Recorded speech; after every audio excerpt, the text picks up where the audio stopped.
नमस्कार दोस्तों, मैं संदीप सैनी आपके अपने YouTube चैनल सक्सेस एजुकेशन में हार्दिक स्वागत एवं अभिनंदन करता हूं। भारत को हमने 4 भौगोलिक प्रदेशों में विभक्त किया था। पहला, उत्तर का पर्वतीय मैदान, मैदानी भाग, पश्चिम तटीय मैदान, पूर्वी तटीय मैदान और प्रायद्वीपीय भारत का पठार। हमने उत्तर का पर्वतीय मैदान को पढ़ा और उसके बाद प्रायद्वीपीय भारत के पठार का अच्छे से अध्ययन करने के बाद आज हम भारत के तटों का अध्ययन करेंगे। आज पश्चिम तटीय मैदान, पूर्वी तटीय मैदान और उत्तर भारत के मैदान का अध्ययन करेंगे। पश्चिम तटीय मैदान, अगर हम भारत के उच्चावच की बात करें, मैं कल भी बताया था, भारत के उच्चावच की बात करें तो यह है पश्चिमी घाट पर्वत, ये है पूर्वी घाट पर्वत। पश्चिमी घाट पर्वत एक पर्वत ना होकर के एक भ्रंश का गार है, जिसके बारे में हमने कल पढ़ा था। और यहाँ पर ये क्या है, पश्चिम तटीय मैदान। यहाँ पर सूरत, गुजरात का एक शहर है सूरत, गोवा की राजधानी पणजी और यहाँ पर अन्य शहर जो भी हैं कहाँ पर हैं, तट पर ही स्थित हैं। पूर्वी तट पर देखें तो जैसे विशाखापट्टनम, कोच्चि इधर आएगा, विशाखापट्टनम, चेन्नई, ये पूर्वी तट पर ही स्थित है। तो ये कहाँ पर स्थित है, तट पर ही स्थित हैं। और आज हम इन्हीं तटों के बारे में पढ़ने का प्रयास करेंगे। पश्चिम तटीय मैदान का विस्तार गुजरात के कच्छ से लेकर के, या कह सकते हैं गुजरात के कच्छ से लेकर के पश्चिम तटीय मैदान का विस्तार दक्षिण में तमिलनाडु में कन्याकुमारी तक जो मुख्य भूमि का अंतिम बिंदु है, कन्याकुमारी या कुमारी अंतरीप तक स्थित है। कौन सा, पश्चिम तटीय मैदान। पश्चिम तटीय मैदान नर्मदा और तापी नदियों के बीच में इसकी चौड़ाई अधिक है। पश्चिम तटीय मैदान की चौड़ाई नर्मदा और तापी नदियों के बीच सर्वाधिक है।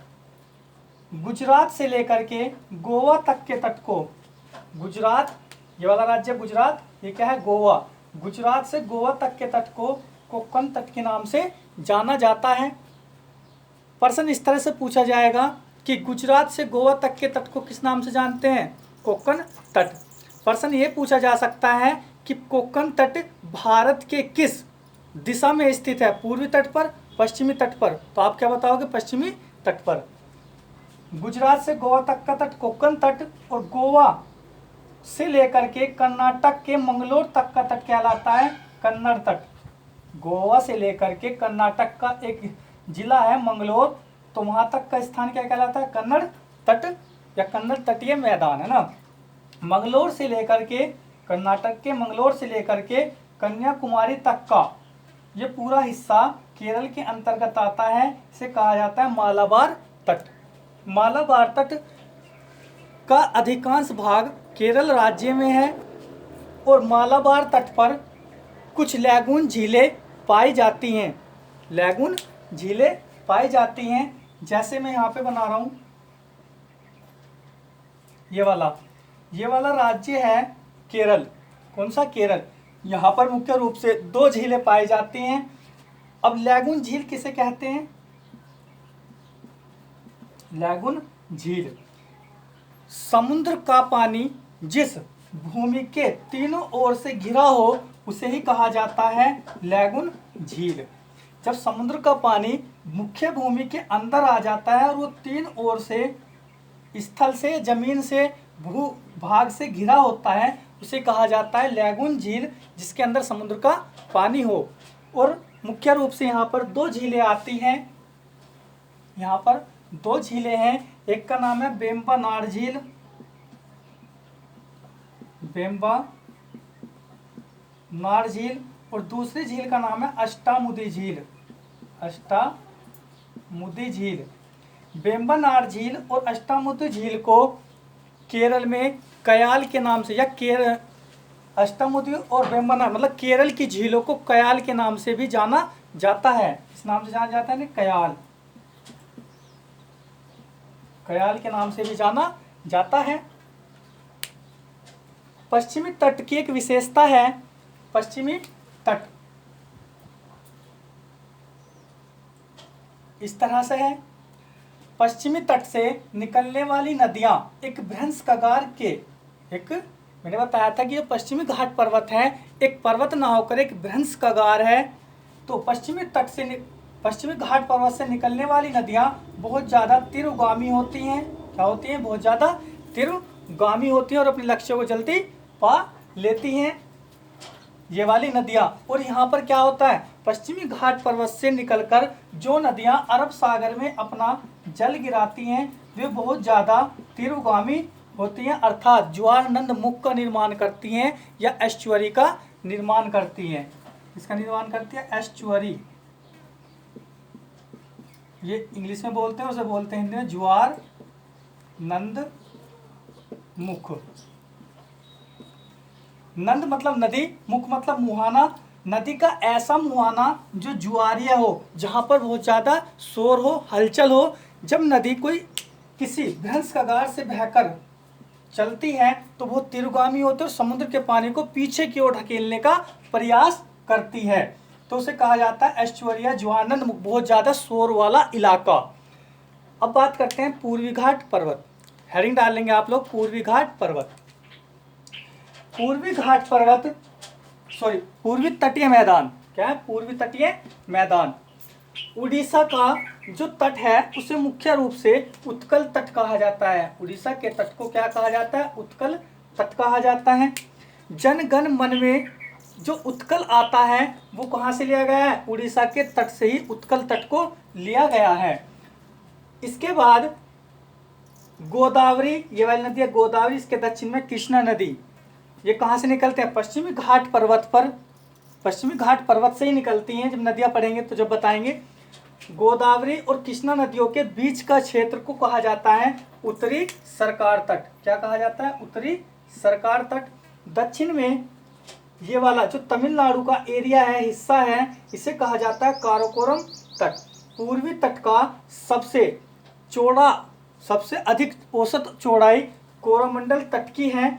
कोरोमंडल तट सबसे ज़्यादा, यह कह सकते हैं जो पूर्वी तट है यहाँ पर ये बहुत ज़्यादा उपजाऊ है और यहाँ पर धान की खेती सर्वोत्तम पैमाने पर की जाती है। जैसे कि मैंने बताया था इससे पहले वाली वीडियो में कि महानदी के आसपास का जो क्षेत्र, महानदी की घाटी है, वहाँ पर धान की खेती बहुत अधिक मात्रा में की जाती है, जिस कारण से छत्तीसगढ़ को धान का कटोरा कहा जाता है। ऐसे ही कोरोमंडल तट को भी धान का, दक्षिण भारत के धान के कटोरे के नाम से जाना जाता है। इसे पूर्वी घाट पर पूर्वी तटीय मैदान को, किससे? धान का कटोरा, दक्षिण भारत का। और यहाँ पर महानदी बेसिन का जो क्षेत्र है उसे क्या कहा जाता है? उसे ही कहा जाता है धान का कटोरा, छत्तीसगढ़ को। अब जैसे झीलें पश्चिमी तट पर लैगून झीलें पाई गई थी, पूर्वी तटीय मैदानों पर भी कुछ लैगून झीलें पाई जाती हैं। जैसे कि आंध्र प्रदेश में एक झील पाई जाती है। यहाँ पर एक झील है जिसका नाम है आंध्र प्रदेश में पुलिकट झील।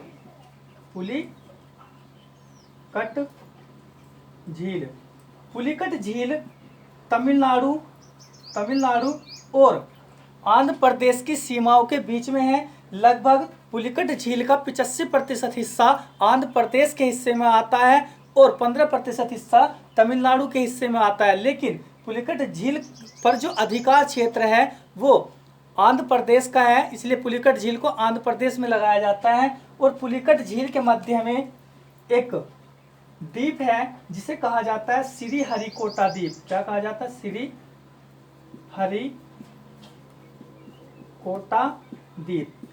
श्रीहरिकोटा द्वीप पर भारत का मतलब इसरो की एक लॉन्चिंग पैड है। ISRO, Indian space research organisation, इस पर इसरो का श्रीहरिकोटा द्वीप पर लॉन्चिंग पैड है। सतीश धवन अंतरिक्ष केंद्र बनाया हुआ है, जहां से भारत क्या करता है? अपनी रॉकेटों को अंतरिक्ष में लॉन्च करता है, जैसे PSLV और GSLV polar satellite launch vehicle और जियो सैटेलाइट लॉन्च व्हीकल के द्वारा स्थापित करता है।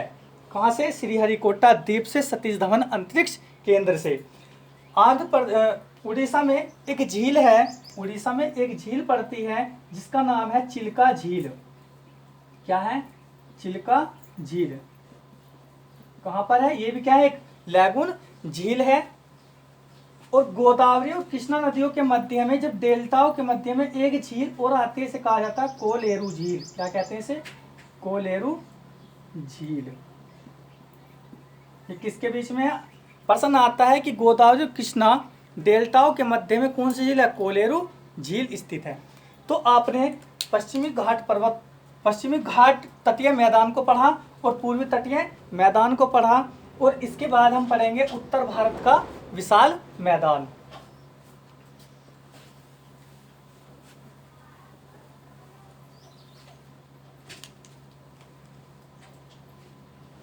हिमालय के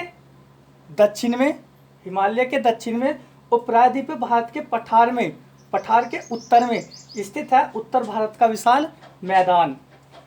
अब ये जो हमारा हिमालय पर्वत है, हिमालय पर्वत की सबसे ऊंची पर्वत श्रेणी का नाम है वृहद हिमालय। अगर आपने हिमालय की वीडियो नहीं देखी है तो आप हिमालय को अच्छे से पढ़ना, यहाँ पर और ज़्यादा अच्छे समझ में आएगा। तो हिमालय की सबसे ऊंची पर्वत श्रेणी का नाम है वृहद हिमालय। वृहद हिमालय के नीचे आती है लघु हिमालय और लघु के बाद आती है शिवालिक हिमालय। ये कुछ इस तरह का क्षेत्र है, मैं एक बार यहाँ पे बता दूँ। ये वाला शिवालिक, लघु और ये वृहद। शिवालिक ये वाला लघु और ये वृहद हिमालय, वृहद हिमालय, लघु हिमालय और शिवालिक हिमालय। इस तरह से सबसे ऊंचा वृहद हिमालय, फिर मध्य हिमालय, लघु हिमालय और सबसे बाह्य हिमालय शिवालिक हिमालय। जो नदियां होती हैं वे एक ऊंचाई के क्षेत्र से निकलती हैं, अधिक ऊंचाई से निकलती है, जिस कारण से ये नदियां बहुत बड़े बड़े शिलाखंडों को तोड़ती हैं और अपने साथ बहाकर ले आती हैं। ऊंचाई का क्षेत्र, नदी का बहाव तेज होता है, जिस कारण से बड़े बड़े शिलाखंडों को तोड़कर नदियां अपने साथ बहाकर ले आती हैं। और शिवालिक के दक्षिण में, शिवालिक पर्वत श्रेणी के दक्षिण में उन्हें इकट्ठा कर देती हैं। जब यहाँ से उसका बहाव अधिक था तो वो बहाकर ले आती है, लेकिन इसके बाद वो बहाकर उसे ले जाने की उसकी क्षमता समाप्त हो जाती है और वो पत्थरों को या शिलाखंडों को धकेल नहीं पाती। और नदियाँ मतलब शिवालिक के गिरिपाद में, गिरि मतलब पर्वत, पाद मतलब पैरों में स्थित क्या कर देती है? उन्हें जमा कर देती है। और नदियाँ जब गिरिपाद में शिवालिक के दक्षिण में पहुँचती हैं तो नदियाँ यहाँ पर आकर विलुप्त हो जाती हैं। मतलब ऊपर से नदियाँ नहीं दिखाई देती और शिलाखंडों के बीच से ही होकर नदियाँ प्रवाहित होती हैं। और इस वाले क्षेत्र को ही कहा जाता है भाबर। इस वाले क्षेत्र को कहा जाता है भाबर का क्षेत्र। यह वाला क्षेत्र कृषि के लायक उपयोगी नहीं होता, क्योंकि कंकड़ पत्थर और शिलाखंडों का क्षेत्र होता है। कौन सा? भाबर का क्षेत्र। जब भाबर के क्षेत्र से आगे नदियां निकलती हैं तो इनका जो पानी होता है नदियों का, वो बहुत ज़्यादा तितर बितर हो जाता है, जिसे हम कहते हैं तराई का क्षेत्र। वो तराई का क्षेत्र एक बीमारियों का गढ़ होता है, यहाँ पर मच्छर और रेंगने वाले जीव जंतु पाए जाते हैं, जिसे क्या कहा जाता है? तराई का क्षेत्र। तराई का क्षेत्र। वो तराई के क्षेत्र के बाद एक आता है उत्तर भारत का मैदान का ये वाला हिस्सा, जिसे हम कहते हैं, इसे दो भागों में। कोई भी नदी जो बहना पसंद करती है, जो बहती है, वो एक घाटीनुमा क्षेत्र में बहती है। कहाँ बहती है? घाटीनुमा क्षेत्र में बहती है। जब नदी में बाढ़ आती है या ग्रीष्म ऋतु, वर्षा ऋतु का समय आता है तो उसमें पानी की मात्रा अधिक हो जाती है, जिस कारण से नदी अपने साथ में क्या रखती है? बालू, मिट्टी, रेत बहा कर लाती है। तो वो जब उसमें बाढ़ आती है, हम ऐसे समझ सकते हैं, ये वाला जो क्षेत्र है, इस तरह से ये वाला क्षेत्र है और इसके बीच में से कोई नदी बह रही है। तो जब नदी के अंदर, इसमें नदी में वर्षा ऋतु का पानी आता है या बाढ़ आती है तो ये फैल जाता है पानी और यहाँ तक आ जाता है। और नदी वापस जब अपने इसी घाटी में प्रवाहित हो जाती है तो नदी के पास वाले क्षेत्र को कहा जाता है खादर। क्या कहा जाता है? खादर। खादर क्षेत्र बहुत ज़्यादा उपजाऊ भूमि होती है और खादर के बाद जो ऊंची मतलब प्राचीन समय में वहाँ पर नदियाँ बहती थी, लेकिन अब वर्तमान में वहाँ पर नदियाँ नहीं बहती हैं, उसे ही कहा जाता है बांगर का क्षेत्र। क्या कहा जाता है? बांगर का क्षेत्र। बांगर का क्षेत्र खादर से कम उपजाऊ होता है, जबकि खादर का क्षेत्र बहुत ज़्यादा उपजाऊ होता है। तो आज आपने पढ़ा पश्चिमी तटीय मैदान, पूर्वी तटीय मैदान और उत्तर भारत का मैदान। और अगर हम बात करें उत्तर भारत का जो विशाल मैदान है, ये सिंधु नदी से लेकर के तीस्ता नदी तक है। इसका विस्तार कहाँ तक है? सिंधु नदी से लेकर के विस्तार की अगर हम बात करें, इसका विस्तार सिंधु नदी से लेकर के तीस्ता नदी तक है। तीस्ता नदी तक है इसका उत्तर भारत के मैदान का। धन्यवाद दोस्तों, आज के लिए इतने रखते हैं। अगर वीडियो पसंद आई हो तो लाइक करना और इसे शेयर जरूर करना। धन्यवाद।